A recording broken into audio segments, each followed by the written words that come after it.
Around 1 AM था। Room के अंदर नहीं,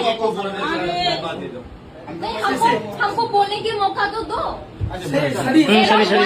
हाँ, मैंने उसका रूम में जाके बोला चल बैठते।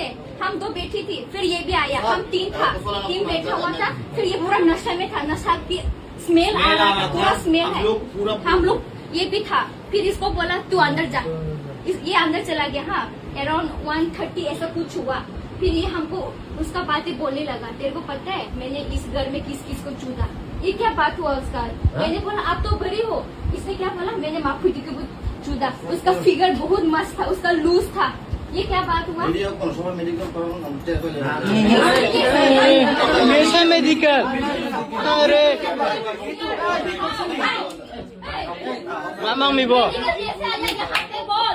शर्म नहीं आता ये सब बात को। क्या रुको, एक लड़की है, हम एक लड़की है, रेट में लेके पढ़ने के लिए आते हैं। सर सुनो, हम रेंट में पढ़ने के लिए आई है, ये सब देखने के लिए आया है। हम लड़की है, एक सेफ्टी होना चाहिए। ऐसा वाला लड़का के लिए अभी लड़की बात ना होते हैं, रेप होता है समझा। हमके समय वाले रमदे पुलिस, आप लोग पुलिस हो। क्या रमदे क्या मेडिकल है, क्या मेडिकल होना कैसे मेडिकल आया।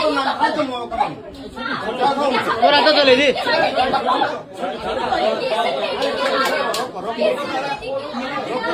हमने नहीं बोला।